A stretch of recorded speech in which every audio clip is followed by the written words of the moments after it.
Hello and welcome to this edition of the Native News Update. I'm your host for today's program, Kimberlie Acosta. Many of the stories heard here can be found at our websites, IndianCountryNews.com or IndianCountryTV.com. Here is the news for the day from the Associated Press and other Native news sources.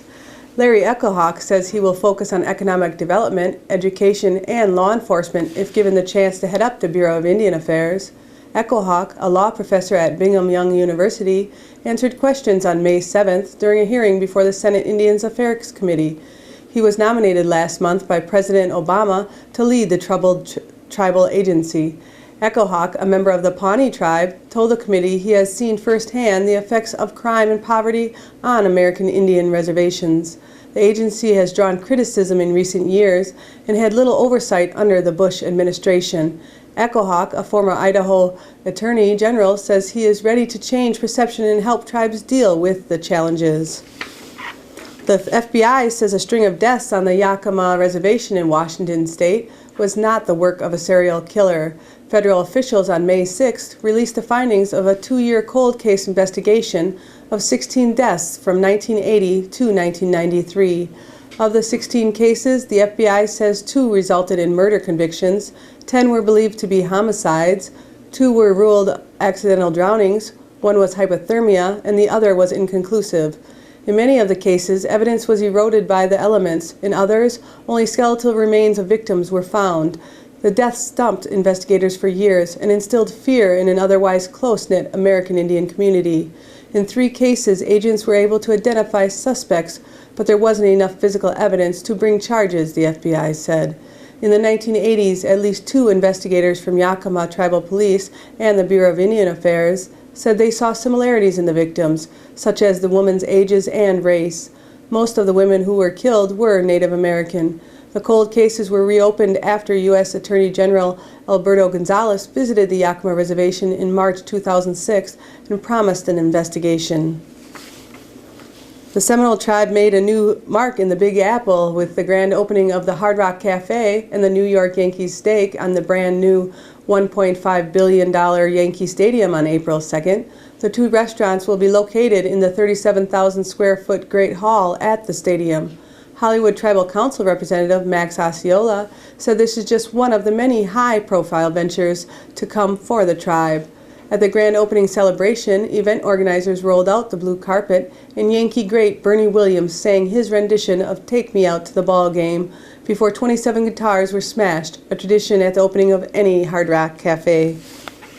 A new juvenile detention center for members of the northern Arizona's Hualapai tribe will end a long-standing practice of sending wards to a juvenile jail in New Mexico.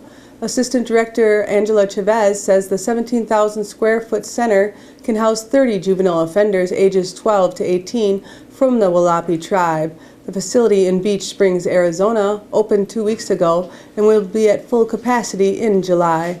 The tribes built the facility more than a year ago, but problems with funding delayed its opening. It could expand to take wards from other tribes as well. The tribe previously sent youth offenders to Gallup, New Mexico through an intergovernmental agreement. Governor Bill Richardson said he is committed to addressing the issue brought up by the New Mexico American Indian leaders during a special summit in early May. The summit at the Acoma Pueblo was the first that will be an annual event at the state's implements a new law aimed at improving communication and collaboration among state agencies and tribal governments.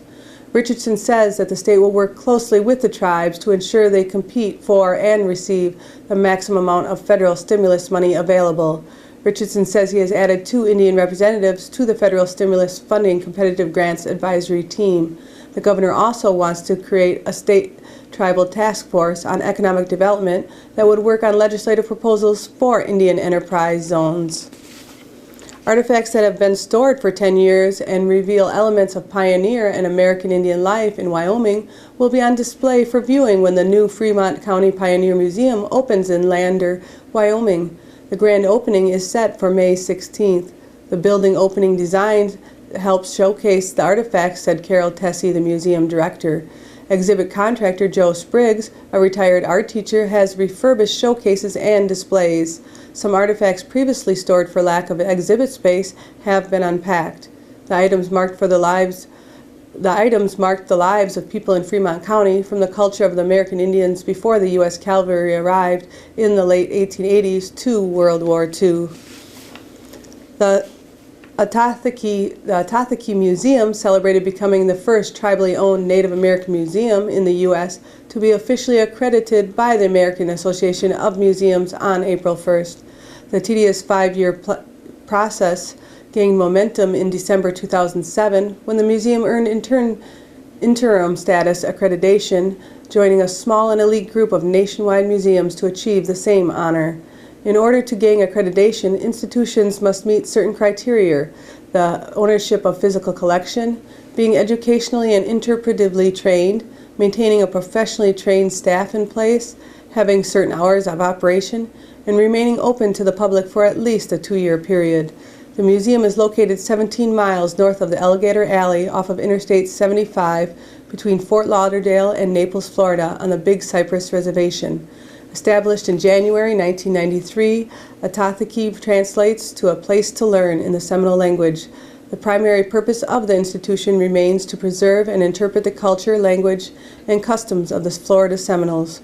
For more information on the museum, you can go to seminoletribe.com/museum. And that is the latest roundup of the news from Indian Country on this edition of the Native News Update. We would like to thank our underwriters for helping us with this broadcast. Look forward to seeing you again. Thank you and have a grand day.